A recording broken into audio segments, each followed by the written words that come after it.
జాతీయవాదాన్ని సనాతన ధర్మాన్ని దేశానికి రెండు కండ్లుగా భావిస్తే మాతో కలిసి మీరు నినదించండి. మాకు తోడుగా నిలవండి. కింద కనిపిస్తున్న అకౌంట్ డీటెయిల్స్ కి ఫోన్ పేకి గూగుల్ పేకి ఆర్థికంగా చేయూతనందిస్తూ మాకు అండగా నిలవండి. ఆర్థికంగా మీ చేయూత మాకెంతో అవసరం. నమస్తే, వెల్కమ్ టు అవర్ వాయిస్. నేను జర్నలిస్ట్ నవత. పశ్చిమ బెంగాల్ సీఎం మమతా బెనర్జీ మహిళ దీది బంగ్లాదేశ్ నుంచి పశ్చిమ బెంగాల్లోకి వచ్చి పనికిరాని సర్పంచ్లుగా ఉన్న ఆమెకేం నొప్పి అనిపించదు. షేక్ షాజహాన్ లాంటోడు అక్కడ ఎంతోమంది హిందూ అమ్మాయిల మాన ప్రాణాలు తీసేస్తుంటే ఆమెకేం అనిపించదు. ఈడీ అధికారుల మీద దాడి చేసినా ఏమనిపించదు, ఎన్ఐఏ అధికారుల మీద బాండాలు వేసినా ఏమనిపించదు, జై శ్రీరామ్ అంటూ ర్యాలీలు తీస్తుంటే ఇల్లు తగలబెట్టినా ఆమెకేమనిపించదు. కానీ ఈ దేశం మీద లేని ప్రేమ బంగ్లాదేశ్ మీద మాత్రం మస్తు పుట్టుకొచ్చింది. అరే, నీకు కొంచెం సెన్స్ ఉండాలి, నేను ఒక ముఖ్యమంత్రిని, ఇట్లా మాట్లాడితే నా ఇజ్జత్ మొత్తం పోయి గంగలో కలుస్తుంది, తెలివిలేని దద్దమ్మ అనుకుంటారనే జ్ఞానం కూడా లేకుండా కేంద్ర ప్రభుత్వ పరిధిలోకి వచ్చే అంశాన్ని ఈమె ఐక్యరాజ్య సమితి చెప్పింది, నా రాష్ట్రం తలుపులు తెరిచుంచుతా, ఇష్టం వచ్చినట్టు శరణార్థులంతా దూరండి. ఈమెవరు చెప్పనీకి? ఈమెకేం హక్కు ఉంటుంది? అది కేంద్ర ప్రభుత్వ పరిధిలోకి వచ్చేది. పరాయి దేశాల నుంచి ఇబ్బడి ముబ్బడిగా ఈ దేశంలోకి రావాలి అని అంటే వాళ్ళను శరణార్థులుగా తీసుకోవాలా, అసలు వాళ్ళని రానివ్వాలా వద్దా, ఆ దేశంతో ఉన్న ఒప్పందాలు ఏంటి, ఇవి అనేది సెంట్రల్ గవర్నమెంట్ చూసుకుంటుంది. ఈమెకేం పని? ఈమెకు బంగ్లాదేశ్లో ఉండే వాళ్ళ మీద ఎంత ప్రేమ అనేది చాలా క్లియర్గా కనబడుతుంది, భారతదేశం మీద లేదు. ఏమ్మా మమతా బెనర్జీ, ఎంతో మంది మహిళలు రోడ్డు మీదకి వచ్చి తమ ఆవేదన చెప్పుకున్నట్టు ఇప్పుడు నీ నోరు ఏడబోయింది. భారతదేశంలో పుట్టిన ఆడోళ్ళ మీద నీకు ఎలాంటి జాలి లేదు, కానీ బంగ్లాదేశ్లో ఉన్న ముస్లిం సోదరుల మీద మస్తు ప్రేమ ఉంది. ఎందుకో తెలుసా? వాళ్ళని ఇబ్బడి ముబ్బడిగా పశ్చిమ బెంగాల్లో దింపుకొని ఇప్పటికే పశ్చిమ బెంగాల్కి సంబంధించిన మేయర్తో సహా మత మార్పిడులు చేయండి, అల్లాని నమ్మనోళ్ళను కాపీర్లనండి, అల్లాని నమ్మించండి, మాది ప్రత్యేక రాష్ట్రం, మేము షరియా చట్టాలు, దేశం పశ్చిమ బెంగాల్ షరియా చట్టాలు అమలు చేసుకుంటాం అని మాట్లాడుతుంటారు కదా, దానికి ఆద్యం పోసే విధంగా దింపుదామనుకుంటున్నావా? ఒక ముఖ్యమంత్రిగా నీ హక్కులేంటి, నీ బాధ్యతలేంటి విస్మరించినవా? లేకపోతే నాకేం పని, నాకంటూ ఒక వర్గాన్ని పెట్టుకున్నా, నా హక్కులు నా బాధ్యతతో సంబంధం లేదు, నేను ఆ వర్గానికి కొమ్ము కాసి మాట్లాడతా, ఆ వర్గమే నన్ను కాపాడుతుంది అనుకుంటున్నావా? ఏదో ఒక రోజు ఆ వర్గమే నిన్ను నడి రోడ్డు మీద తగలబెట్టినా ఆశ్చర్యపోనవసరం లేదు. ఎందుకంటే ప్రేమలు ఉండవు అక్కడ, వాళ్ళు అనుకున్నది చేయడం మాత్రమే ఉంటుంది. ఎంత ఘోరంగా మాట్లాడింది అంటే, సిఏఏని వ్యతిరేకిస్తున్న పశ్చిమ బెంగాల్ సీఎం సిఏఏ అమలు చేద్దాము అంటే మాత్రం ఈమెకు నొప్పి అయింది. కానీ బంగ్లాదేశ్లో కొనసాగుతున్న హింసలో బాధపడుతున్న నిస్సహాయ ప్రజలను తమ ప్రభుత్వం ఆశ్రయం కల్పిస్తుందని శరణార్థుల కోసం యుఎన్ తీర్మానాన్ని ఉదరిస్తూ ఆమె చెప్పిందట. ఈమెవరు అసలు చెప్పడానికి? ఈమెకి ఏం అవసరం ఉంది?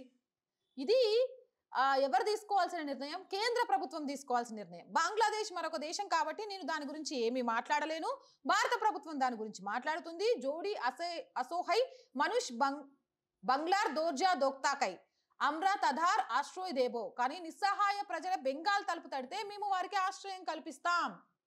భారతదేశంలో కేరళ లాంటి ప్లేస్లలో అమ్మాయిలు నిస్సహాయంగా కనబడట్లే?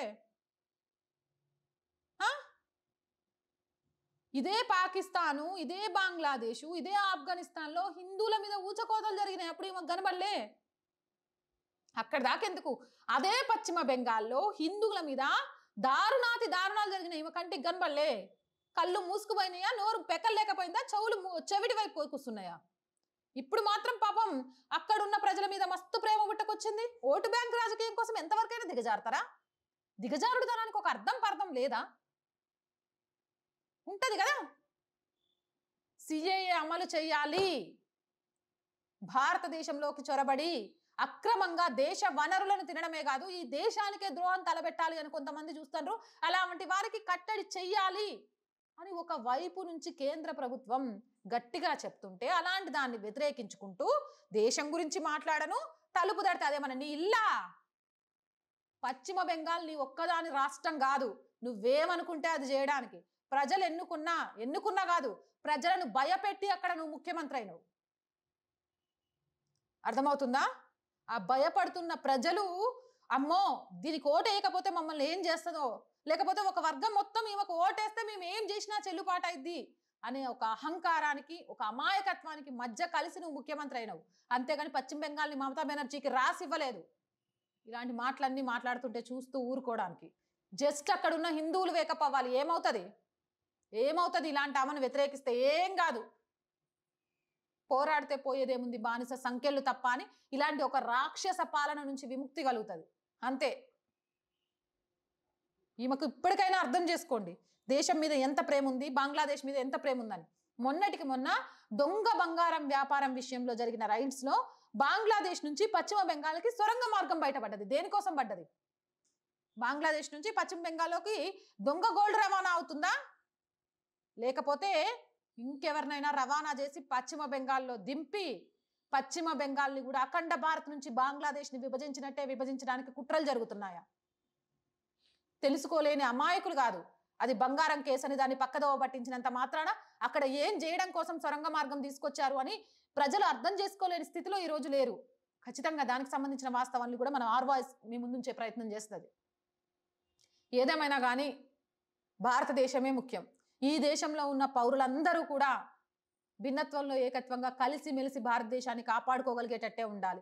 పరాయి దేశంలో నుంచి అక్రమంగానో శరణార్థులుగానో చొచ్చి ఇక్కడికి వచ్చి వాళ్ళ మనుగడ కోసం ఈ దేశాన్ని ముక్కలు చేయాలని, ఆ ముక్కలు చేయడానికి ఆలోచనలు చేసే వాళ్ళకు ఇలాంటి రాజకీయ పార్టీలు జీ హుజూర్ అంటే చూస్తూ ఊరుకోవు. మమతా బెనర్జీ మాట్లాడిన వ్యాఖ్యలకు సంబంధించి ఈ వ్యాఖ్యలను ఆసరాగా చేసుకొని బంగ్లాదేశ్ నుంచి పశ్చిమ బెంగాల్లో చొరబడుతున్న వాళ్ళకు సంబంధించి కేంద్ర ప్రభుత్వం ఖచ్చితంగా కఠిన నిర్ణయాలు తీసుకోవాల్సిందే. రాష్ట్రపతి ఇక్క కూడా జోక్యం చేసుకోకుంటే పశ్చిమ బెంగాల్ని కూడా ఏదో ఒక రోజు ఈ భారత్ నుంచి ఒక ముక్కగా వేరు చేయడానికి వేసిన మొక్కలు పెద్ద మహావృక్షంగా మారతాయని చెప్పడంలో ఎలాంటి అతిశయోక్తి కూడా లేదు. అఖండ భారత్ని ఇప్పటికే మత ప్రాతిపదికన ముక్కలు ముక్కలుగా చేసుకున్నా మళ్ళీ అదే మతం భారతదేశం మీద పడి ఇంకా రాష్ట్రాలను ముక్కలు చేయాలని చూస్తోంది. ఇంకా చూస్తూ ఊరుకుంటే భారీ మూల్యాన్ని చెల్లించుకోక తప్పదు. మొక్కై వంగనిది మానై వంగుతుందా అని ఇలాంటి టైంలో పశ్చిమ బెంగాల్లో ఇలాంటి వాటికి కట్టడి చేయకపోతే అది మహావృక్షమైన తర్వాత ఎవ్వరము ఏమి చెయ్యలేము. కాబట్టి కేంద్ర ప్రభుత్వం, రాష్ట్రపతి దీని మీద ప్రత్యేక ఆలోచన చేయాలి అని మనందరం కూడా మనస్ఫూర్తిగా కోరుకుందాం. మీరేమంటారు? కామెంట్ సెక్షన్లో పెట్టేయండి. మోర్ వీడియోస్ కోసం మన ఛానల్ని వెంటనే సబ్స్క్రైబ్ చేయండి. ఈ వీడియో నచ్చినా లైక్ చేయండి, షేర్ చేయండి, సపోర్ట్ చేయండి. జై భారత్. మీ ఆదరణి మాకు ఆనందం. మా వెంట మీరున్నారని అతిపెద్ద ధైర్యం. దయచేసి సబ్స్క్రైబ్ చేయండి, లైక్ చేయండి, షేర్ చేయండి. కామెంట్స్ ద్వారా మీ అభిప్రాయాన్ని పంచుకోండి.